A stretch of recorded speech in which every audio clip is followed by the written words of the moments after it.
All right, everybody, let's go ahead and get started. Good morning, good afternoon, and good evening, depending on where you're joining us from today. Welcome to today's Broadcom Mainframe Software Community webcast, plug into AI-driven ops and automation. Before I hand you off to our esteemed team, just a few things I need to go over. First, if you have questions along the way, and we always hope that you do, please use the questions box along the right-hand side of your screen to ask them. We'll get through as many of those as we can during our time together today. If we run out of time or if something requires a little more research, I'll make sure that the team gets everything they need to follow up with you after. Secondly, we are recording today's session, and that's why you're all on mute. The replay will be available either sometime later today or first thing tomorrow out in the Mainframe Software Community. So if you have someone you want to share it with, please point them in that direction to get the replay. And the last thing from me is that we always want to make sure that these sessions are as valuable as possible. So with that in mind, I pulled together a quick survey that will pop up at the end of the webcast. If you could stick around and give us a little bit of feedback on today's session, I know everyone would really appreciate it. That's it for me. Take it away, Nicole. Excellent. Thanks, Len. Hey, everyone. Welcome to our session, Plug into AI-Driven Ops and Automation. I'm Nicole Fagan. I'm the Director of AIOps here at Broadcom. Joining me today are my colleagues, Per Kroll, Senior Director for DevOps and AIOps, and two of our distinguished engineers, Matt Hogstrom and David Helsley. My role today is to kind of do a reality check in on where we're at in the world and the dynamics that we're seeing in the AIOps and automation space. And then Per is going to take us through our recent deliverables and what's really happening with our customers and how we're helping along the journey. And then we're going to take a forward look into what's coming in the near-term future with Matt and Dave.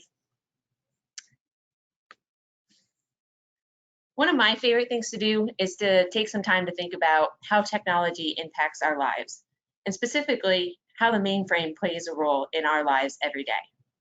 Thinking about the insurance industry, whether it's the car insurance, your health insurance, homeowners, renters insurance, and so on down the line, we know that the mainframe is the backbone of those systems. And so when you're updating your policies, viewing your policies, or paying your bills, the mainframe is there to help through that part of the journey. What's really cool is all of the transformation that's been happening in the insurance industry and how that's also impacting our lives.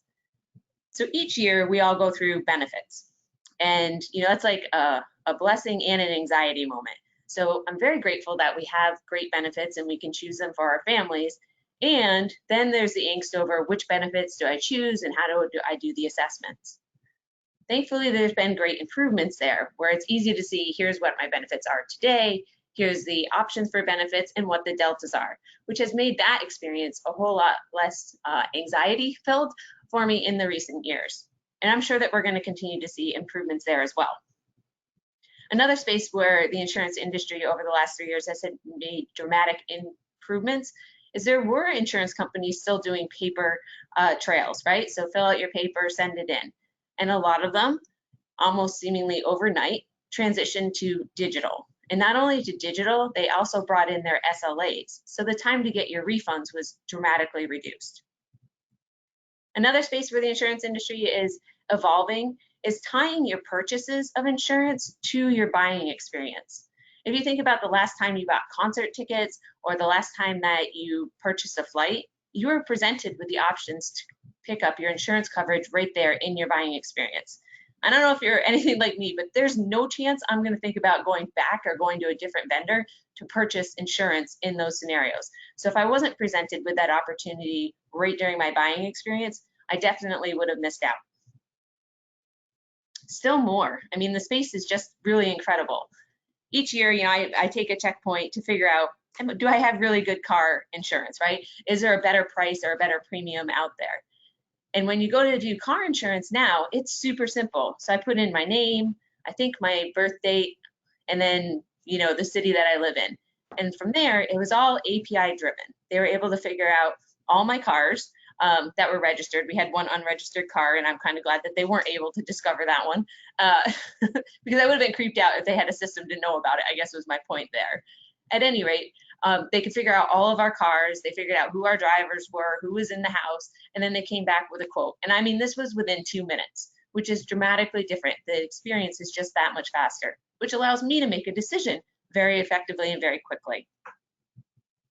Again, there's just so many places where the insurance industry is impacting us. Changes in what's covered in our health insurance every year, that's a huge deal for insurance companies. They have to decide how they're going to set themselves apart and what differentiates them. So more recent advancements or more recent coverage in the health insurance space include in vitro fertilization and surrogacy. So this is allowing people to have families that maybe they couldn't have had families otherwise, or have families later in life. And there's so much more to go here, right? There's so much more that we could do in the insurance industry and tapping into the information there, such as correlating illnesses with location and being able to get more proactive or at least notify people of possible conditions. And then another space where I'd love to see progress is the connection between our insurance policies and social economic programs that are available for families. So there's a nice tie that could happen there going forward as well. I think everybody can relate to the insurance industry. And as you can imagine, we're talking about data. And there's so much data, whether it's the insurance industry or finance or another industry. The data is the big challenge in enabling us to disrupt again, evolve to the next space. So as part of the data challenge, there's 2.5 quintillion bytes of data every day. That is just a ton of data for us to process through. So how do you figure out which data you actually care about? Who are you going to partner with to get the data that's most relevant for your business or for the initiative that you're driving? How do you control the access to that data and make sure the data is kept secure? You don't want unintended people or bad players having access to your data. Reconciling the data, another challenge. So if I stick with the insurance industry for a moment, the insurance industry is great. They, like many industries, they tried to give us this omni-channel support.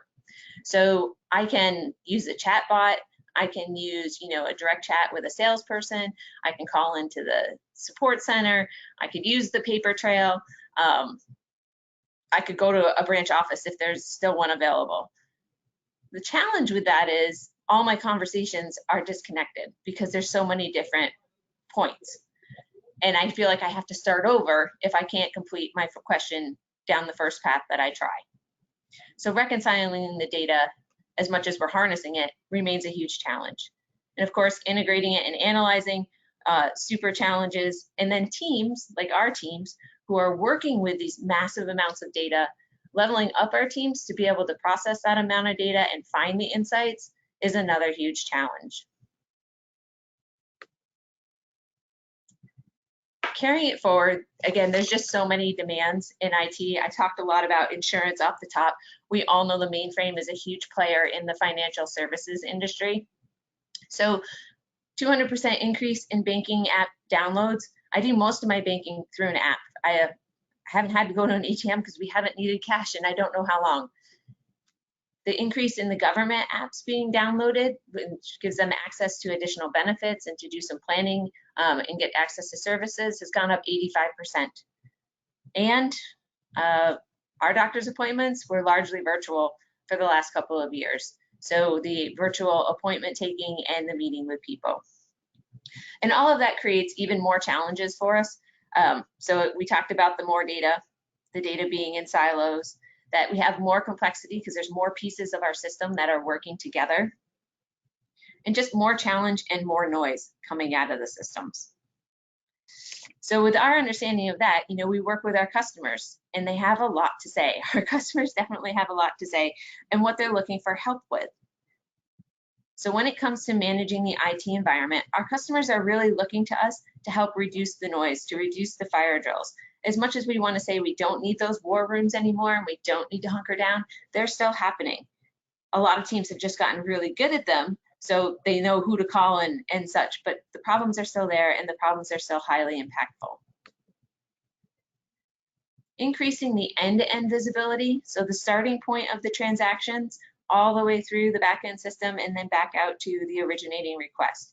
Having a better understanding of what that flow looks like and any delays in the path are huge requirements for our customers.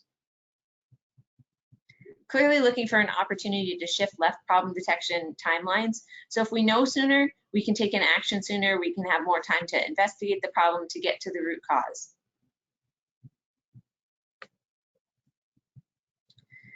Accelerating the mean time to remediation.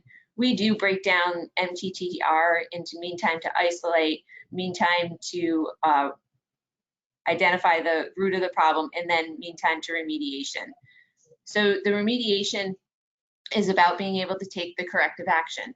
And that's what matters. So if you're in an impacting event, getting out of the pain point is the primary driver. Yeah, there might be a longer term fix that's needed on the system, but getting everything up and running is the immediate need. So again, accelerating mean time to remediation is a key space of an investment and a place to improve.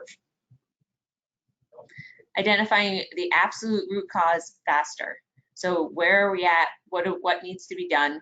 Again, we break down the MTTR into those key components. And then I apologize, I have something blocking my screen. And then overall, to reduce the complexity. So in the hybrid environment, there's so many points that we need to be looking at and working through together. How do we reduce that overall complexity so that somebody can appreciate the magnitude of the IT and the business can run effectively? Whew, that's a lot of challenges. There's a lot going on out there that our customers are asking us for help with. So, Per, what are you thinking? What have we seen, and where are we headed, and how are we helping? Right. So a lot of customers are turning to AIOps as a solution to address many of the challenges you talked about. And some reasons why. I mean, Gartner talks about how customers are saving 30% by adopting AIOps. We will talk later today about how our customers have reaped some of the benefits of the solutions we will discuss. But let's start with what AIOps is. And AIOps, if you look at one of the benefits of the mainframe, is that it puts out tons of operational data, masses of operational data. So what we really have is a problem of big data and big data analytics, sifting through all of that data to make sense of what is going on the mainframe. And so that's one pillar. The second pillar is to get help from machine learning to sift through the data, detect anomalies, help us prioritize what do we need to care about so we can start to make sense of all of that data. And the third pillar is to apply intelligent automation. It's really about making sure that we don't only understand what is going on, but that we also can take the appropriate actions. So a lot of different things you can do to drive automation to alert people and rapidly allow them to take the right actions. So those are some of the pillars. Let's go to the next slide and take a look at some of the capabilities we are working on. Now, the first building block is automation. The best alert is the alert you never needed to see because it was fixed automatically by automation or addressed automatic by automation. And one of the things we're seeing as a reaction to many of the challenges you talked about, Nicole, is that companies today are investing more in automation and accelerating their automation plans. I think there are three key drivers for this. The first one is that it's just improving efficiency. You have fewer and fewer people to manage the work. And by building automation, you build the automation once and you can leverage it thousands of times. The second thing is that one of the things you talked about, Nicole, is that how our systems are more and more volatile because we have spikes in workloads and so on. Automation allows us to take an action within milliseconds rather than minutes if we have to do it manually. And the third reason we see that companies turning more to automation is because many people are retiring. So automation is a great way of capturing deep skills people have around the mainframe so you can codify that knowledge. A second area we're working on and done a lot of work on the last few years is machine learning and specifically anomaly detection. It's actually trivial to detect anomalies. There are thousands of anomalies occurring every minute in a mainframe environment. The trick not to crack was how do we present only the anomalies that you need to care about? And the anomalies you need to care about will be different from the anomalies somebody else cares about. So it took us a long time to apply the right expertise to make that anomaly detection to be truly meaningful and only surface the anomalies that you should care about. The third area, we'll talk later about what we call dynamic mainframe topology. So I save that for later on. Also, contextual insight, which is really about making sure that we not only understand that something is going on that we should pay attention to, but painting a broader context that allowing us to better understand what is going on. Matt will talk about that later on, so let's save that for him. And then another area is to extend cross-platform integrations. Increasingly, the mainframe is central to your hybrid cloud fabric. So we need to make sure that we don't only understand within the mainframe community what is going on with the mainframe, but we can appropriately communicate what is going on to observability platforms and other ways so you can extract the information and put it wherever you need and manage a hybrid cloud infrastructure. Also, collaboration is key. We're not one person solving the problems, not one person needs to be aware of it. So integration with ServiceNow, as an example, or other ticket management system allows us to very effectively communicate, but also we're looking at leveraging chat technology. We have interesting things going on in the Zoe community. It has a number of sub-projects. The most recent sub-project that was created, driven by Broadcom and IBM, is a chat platform that we plan to leverage for more effectively allowing people to collaborate, for example, in Slack, not only with each other, but interacting with the AIOps environment so we can effectively learn together and remediate problems together. And the last area is to leverage AI to more effectively understand what do we really need to care about, to help us with that remediation, what are the next steps to take. A lot of things on this slide. And we keep on spinning up more and more teams to work on all of these things. Hopefully over the next half hour, you get a better understanding about all the capabilities we have released over the last year and many of the exciting things we're working on for the future. And to do this, we keep on hiring triple digit as a part of our investment in our customers. So stay tuned to what is happening down the road. But let's take a look at the first area. So if you can go to the next slide, Nicole. So one of the things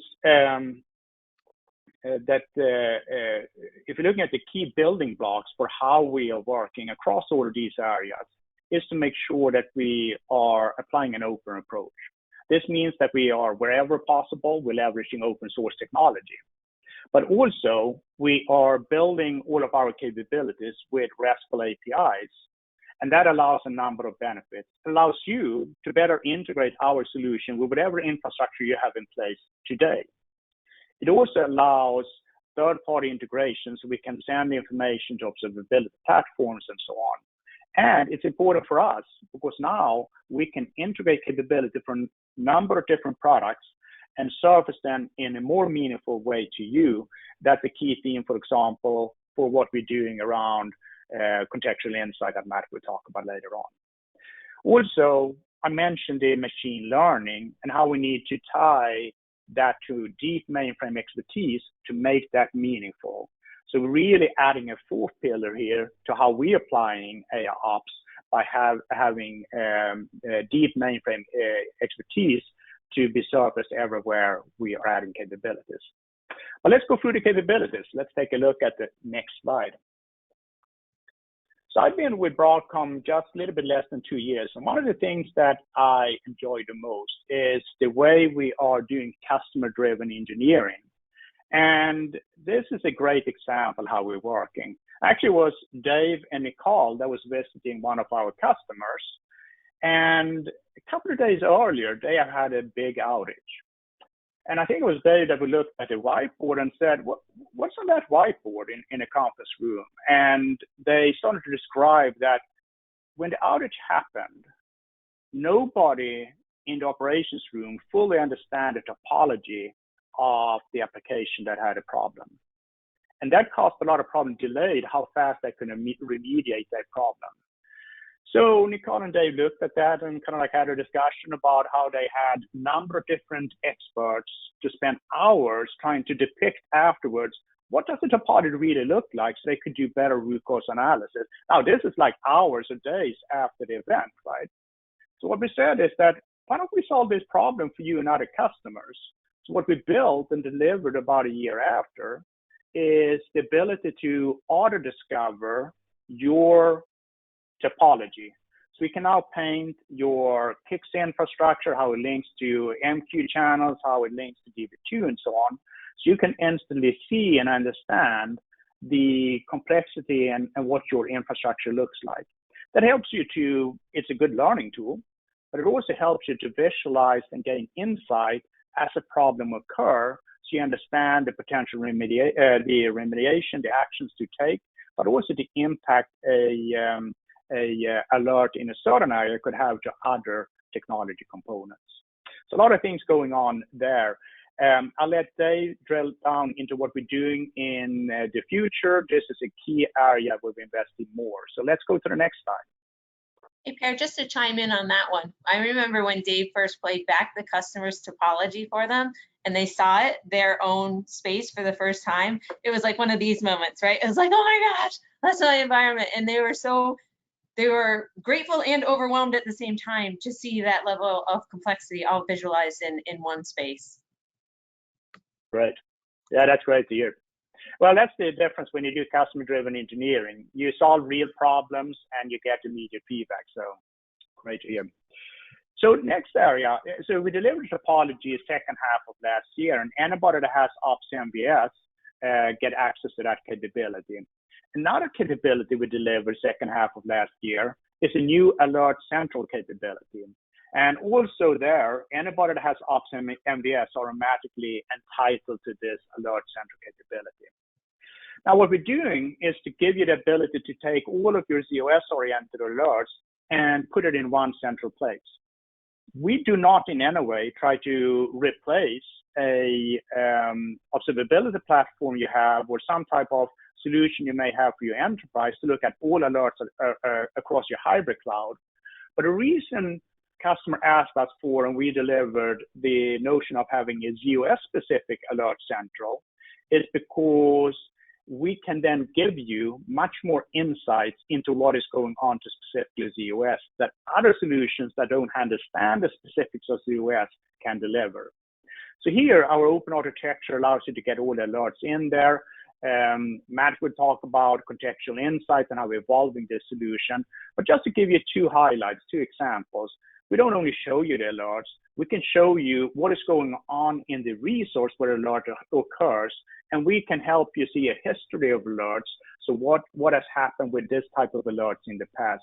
Just two examples, you will hear much more from Matt. Let's go to the next capability. So all of us are working in a hybrid cloud environment, and there are a couple of key trends when you're looking at workload automation. The first thing is that you see a trend of pushing more and more of the work around workload automation, the visibility to application developers, and pushing a better insight into the line of business of what is going on. And that is tied to the second trend, that it used to be the batch jobs running mainly nightly. Now it's running 24/7. It's crucial that you get all of the batch jobs running at any given time. So batch jobs is actually increasingly fueling and is the engine that keeps our digital enterprise effective. So the stakes are higher to get visibility into SLAs and so on. So some of these trends are driving us to, or drove us to invest in what we call atomic automation intelligence. Most companies today, 75%, have 4 or more workload automation engines. So what AI is doing is to give you visibility across all of those different workload engines and give you that visibility so you can see what is going on. And then we can brief you, indicate to you, based on historic analysis and what is happening right now, that you are likely to break an SLA before you actually broken that SLA. That allows you to take actions. Combine that with integration we have with, for example, ServiceNow, you may get a text saying that this job stopped, and that is the cause of a likely SLA breakage. You could be a mobile phone saying, 1, stop the job or kill the job, 2, restart the job, or 3, do nothing. So you can directly take actions. A lot of savings by driving this visibility. You get better visibility for the business. You drive a lot of efficiencies. Average saving has been more than $5 million for our larger customers. And then you are more responsive, so you have fewer SLA breakages. Let's go to the next capability. So I want to wrap up with talking about how we see the maturity of observability and what comes after that. And everybody talks today about observability. Observability is more of a passive thing. It allows you to understand what is going on in your enterprise. We want to make sure that you move beyond that to give you visibility and awareness. This moves you from the what to understanding why, really understanding the context. We talked about, for example, how we auto-discover the topologies, you have a better understanding of the context. We talk about contextual insights, a lot of things we're doing to move you from just understanding what is, or seeing what is going on, to really understanding what is going on to give you that additional visibility and awareness. Then the next step we would talk about is to apply more machine learning to prioritize what is going on. So we talked about how we now are able to just surface the anomalies that matter, give you more hints at what you really should focus on, making the system smarter. And then the last step is applying actions. I talked about the ServiceNow integration, automation that you can use Ops MVS and other capabilities to directly take the right actions. This together is what allows us to move from the reactive data center to a proactive data center. Now, a lot of capabilities that we're working on. Nicole, you are kind of like the queen of customer interaction. You spend a lot of time working with customers. So do you mind sharing a little bit what you see customers are doing and the results they are achieving? Absolutely. It is my everyday passion to be working with customers and then us achieving the goals together. So as we reflect back at the last couple of years, I mean, Per hit it off the top that our customers wanted to accelerate their automation journeys, and they went from having those 5-year plans and condensing that down to 9 months. And so we enabled that journey to move that much faster, both in our solutions that we provide and the partnership along the way. So those deep technical conversations, those enablement conversations, our services teams helping out really allowed for customers to accelerate. So one of our European insurance providers, they tied together their resolution process leveraging automation. So they put in additional rules to see certain circumstances, and then the examples that they talked to us real time about were around CPU consumption or a Kix transaction that was going awry, and they were able to automate the resolutions to take out the pain and the impact, and overall it reduced for their staff by 40%. Staying with the automation and reflecting on the conversation Per said about APIs, I mean, we made a huge investment to API enable our products, our performance products, the AIOps solution area, and the workload automation solution area. If I take a moment just to reflect on the workload automation and the APIs there, right when we released the APIs, customers quickly adopted them. And they adopted them in the following fashion. They connected them up to ServiceNow to remove the manual effort and make sure that their reaction time was as fast as possible and eliminate human error, providing a consistent way of approaching problems. So again, focusing on the workload space, it used to be that you had to manually open a case, and then manually investigate what was going on. Then a human decided what action to take. They'd physically phone the application owner, and then they would take the action. That's a big burden.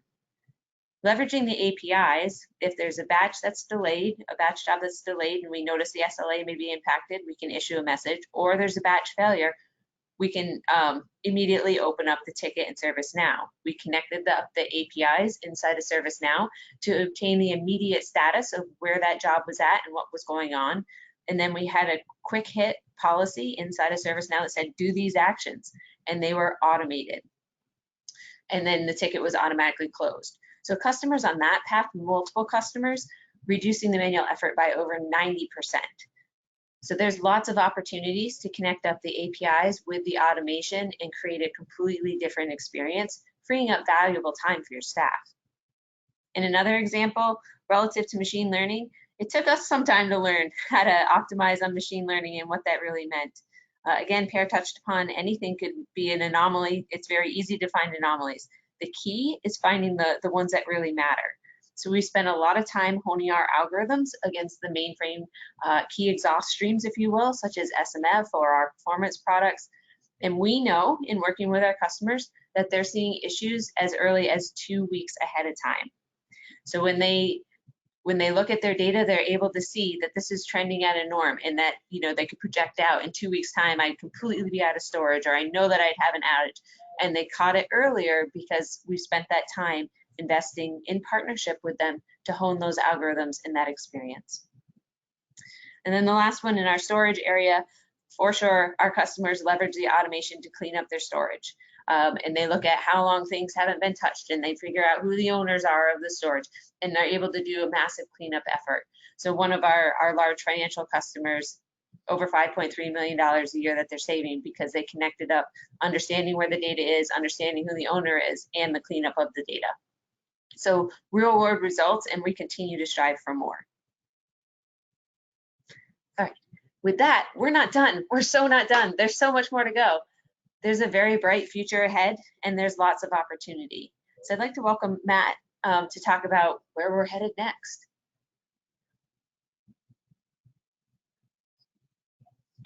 And you're on mute.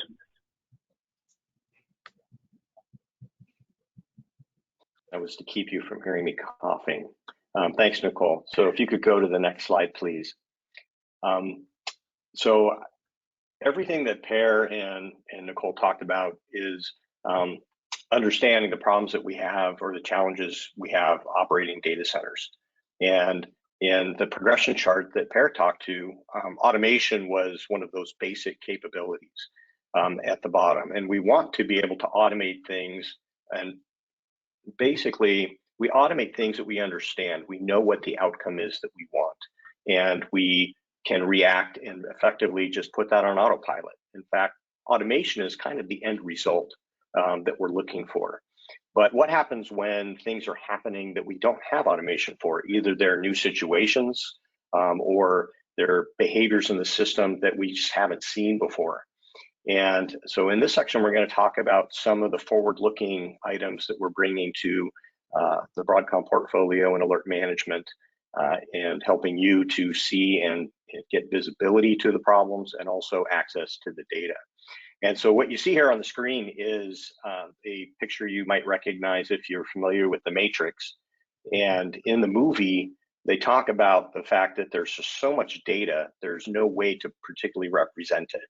And so they just have this kind of waterfall of symbols that flow down the screen, and the operator in the movie just points and goes, oh, you know, there's a dog, oh, there's a car, there's, you know, something else. And so the symbols, you could just kind of look at them and see what they were because they've attuned themselves to it.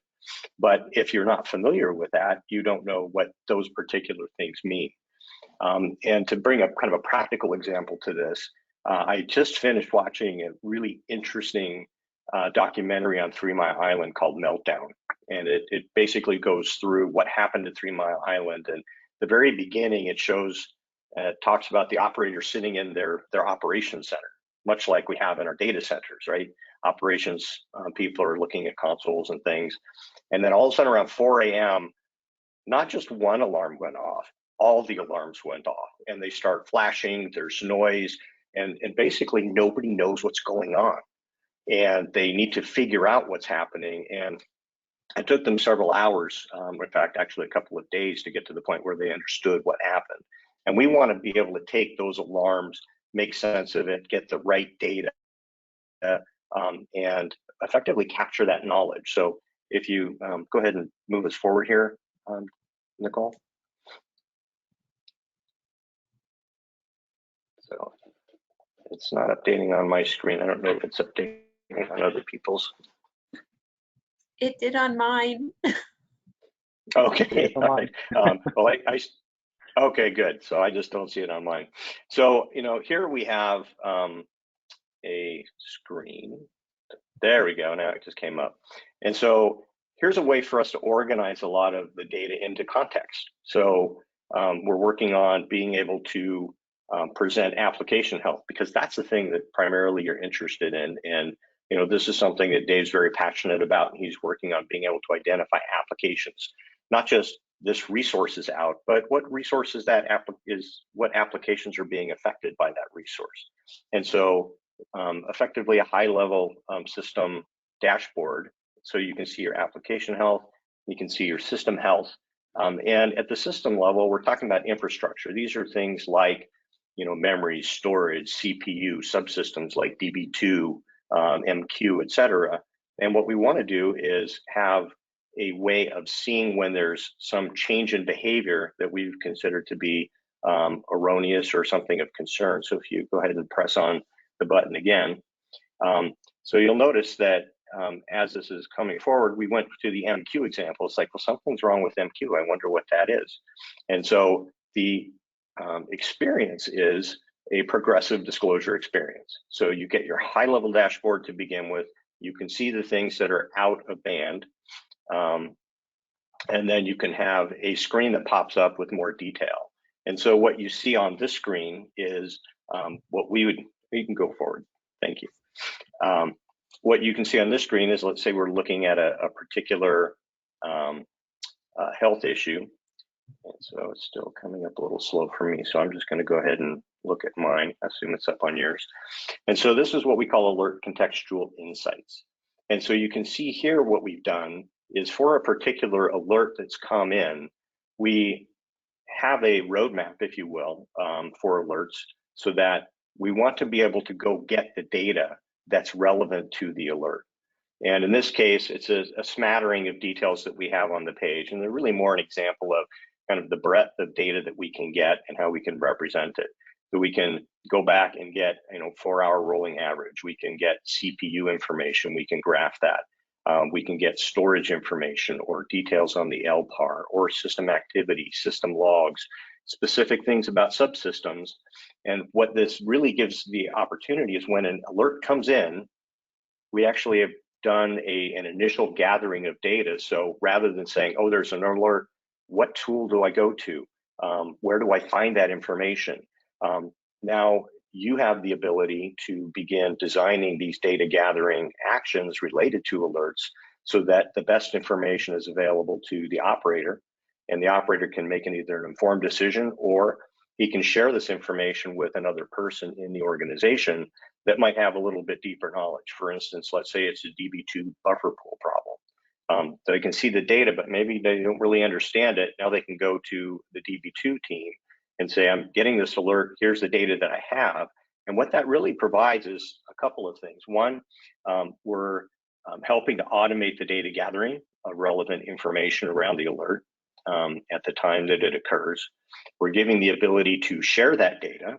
And so what we've really done, back to the MTTR that Nicole spoke about in the beginning, about mean time to remediation, we're cutting that time down, because from the time of the alert happening, the time to gather the data and to make informed decisions about what to do with this information, we're collapsing that.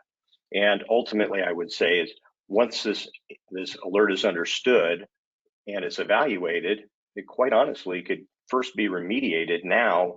And perhaps the second step is, now let's figure out an automation that will catch this alert next time it comes through, so that we can take corrective action automatically. And so this is part of this whole process of system reliability engineering that we're involved in the cloud, on the mainframe. In fact, every IT system on the planet does basically these kinds of activities. So if you can go to the next slide, Nicole. I can be Diane too. Okay. That's fine. And so this is an important aspect as well from our strategy, is because we want to be able to access the different products, the data, the services from, SysView that has all the system information. We want to be able to get topology information. How do we do that? We do that with APIs. And so Alert Central, as our kind of foundational product, is now expanding its capability to automatically gather that ops log data, to talk to topology, and we're working on that now, so that we can begin bringing those together in a user interface. We're not creating a single product, but we're enabling the access to data that's going to help people be able to remediate these problems faster. And so with that, I'll turn it over to you, Dave, to talk about topology and what we're doing there. Awesome. Okay, so I get to talk about the mainframe topology in a little bit more detail. What we're going for is kind of a push of a button approach, where we're able to take SMF records or our performance product data and have it make your infrastructure come alive on the screen. And what we're trying to do here is capture some tribal knowledge. People are retiring, and the information that is in their heads about how these applications are intertwined is going away. But we think we can figure all that out. We've been able to actually take the SMF 110s, which is your CICS record, and see the transactions as they fan out. There might be some type of a DFH mirrors or a mirror transaction that is taking on file IO and stuff like that. And when an application programmer writes that, it's probably all local on the one CICS region where they're doing it. But in production, the CICS admins, for lots of reasons, will go and have that IO take place in another region. So a lot of people don't know about those types of things. And so we're able to auto-discover those CICS fanouts, and even how the transactions will call DB2 for packages and plans, and also MQQs. And that's just the beginning of where we're going with topology. We want to branch out from there to all sorts of things like files that are doing IO.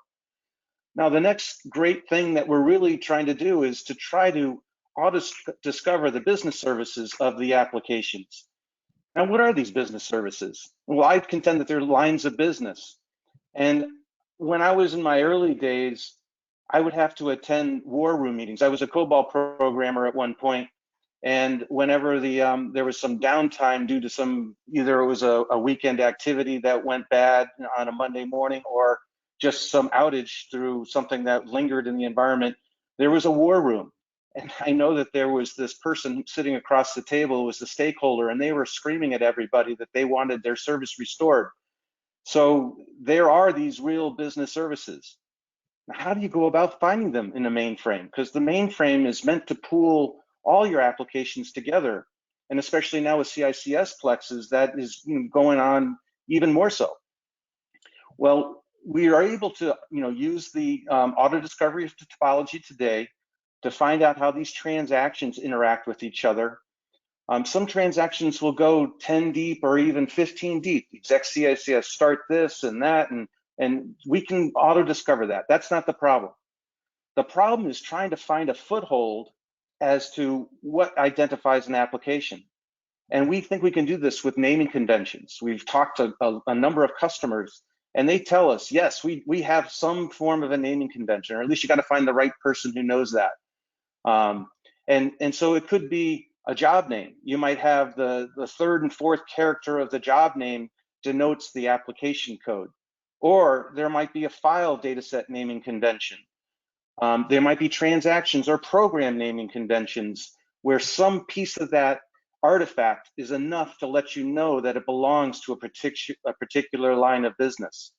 Then we can use our heuristic rules, finding out of the unit of works of CICS transactions that call each other, calls the next, the next, the next. And maybe they land up on a file owning region of CICS. And then we can apply our dataset naming convention rules and say, aha, we now know that all the transactions that led up to this IO are all related.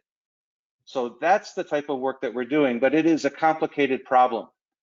Some naming conventions are a little bit nebulous, or there might have been mergers and acquisitions that have happened along the way where in this particular CICS Plex or Sysplex, rules are to be used this way, and in another one you have to use a different set of rules. So we need to come up with an experience where we need a little bit of help in order to get started, but then we want it to be an easy experience where we do the rest of the hard work. Now, when we show this to the SMEs, because we talk to a lot of customers, we see lots of use cases come out. We see the operations and automations folk, they want to see the health. So hot spotting, taking metrics that might be applying to the different pieces of the infrastructure that make up that business line. They're all interested in that. Then we have the DBA. They might want to know, hey, when can I take this DB2 table offline? So that's impact analysis. Then the CICS admin, we're hearing that they're wanting to use it for teaching new people who are coming on board how these things interact. Or they might say to the DevOps folks, see, this is what your code looks like when it's running in production. And then I also heard a CICS expert say that they were going to go and find the most complicated CICS fanouts, the 50 deep, and they might go and refactor them.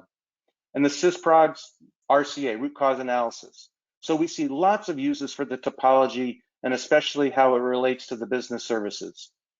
And invariably, when we show this to the SMEs, they say to us, hey, is there any way we can get this data into ServiceNow? Because we've kind of, done it ourselves. It's a manual process.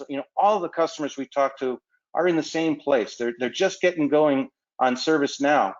Well, with our mainframe topology, we now have the capability to export into CSV files all the different artifacts that we've auto-discovered. So you'll be able to import that into ServiceNow. We found that the mainframe SMEs, they don't know ServiceNow, and the ServiceNow experts, they don't know mainframe. So we're trying to help out there. And so in the future, we're going to go beyond just the CSV export, and we're going to be allowing you to define the CIs, the configuration items that represent the infrastructure, and come up with the relationships. I've talked about the heuristic discovery, auto discovery. Well, we can help you with that problem in ServiceNow. Okay, Nicole, let's go on to the next slide.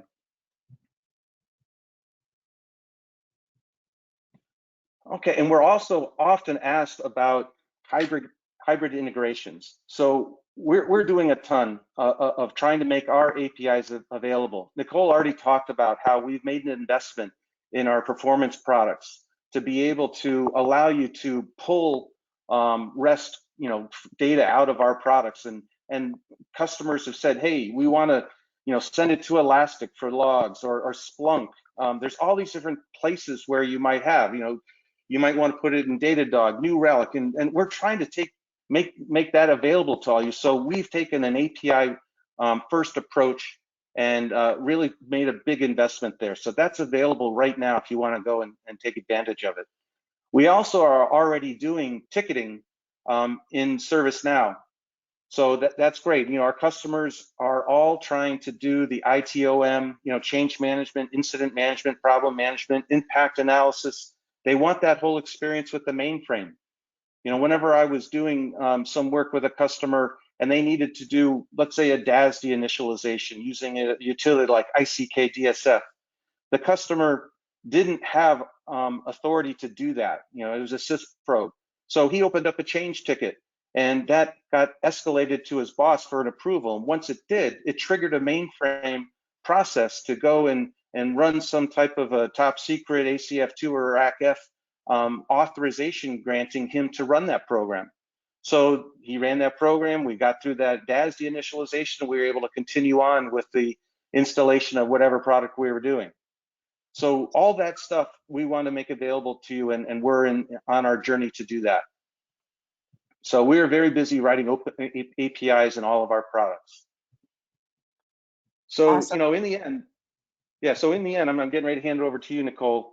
We want to make those consumable APIs available to you. We're centralizing our alerts and making the contextual insights available. And so we're doing that in order to, speed along your remediation. And of course, the holy grail is to automate whenever possible. That's really our mission. So Nicole, can you take it away and and wrap this up. Awesome. Thank you, Dave. So as you can tell from hearing from Per, Matt, and Dave, that our team is super passionate, super engaged, and we're absolutely here to help you in any way that you need. So some of the key enablement opportunities that you may elect to tap into, first of all, you can reach to any one of us directly. That's a given. And there's solutions that you have access to. We've invested for our key products to make software solution reports. And what that means is you're able to do an assessment at no cost, your own self-assessment, and understand how you're utilizing our products today and discover opportunities to expand your use of the product, augmenting your return on investment, all by yourself. So Mainframe, broadcom.com/MRI, and you can go there and you'll be able to see the assessment opportunities for SysView, NetMaster, and OpsMBS. There are many more assessments out there as well. The software solution ones are really targeted at helping you understand how you're using the solution today, and again, opening the door to augmenting your return on investment, help you reach that, address your next level of challenges. There are more MRI assessments, so mainframe resource information. You can get an overview of all the software that you're running in your enterprise. You can do a capacity assessment across all of your systems. You can do a study on DB2 and find ways to optimize, rinse and repeat for security. You can find ways to capitalize on your performance or augment your performance relative to security. Another area where you can work with our teams is around an AIOps workshop. So we're happy to partner directly up with you and your teams to talk about where you're at in your journeys, what your struggles are with your teams, not your teams, but your IT stack and the business problems you're trying to solve. And together we'll create that solution that matters.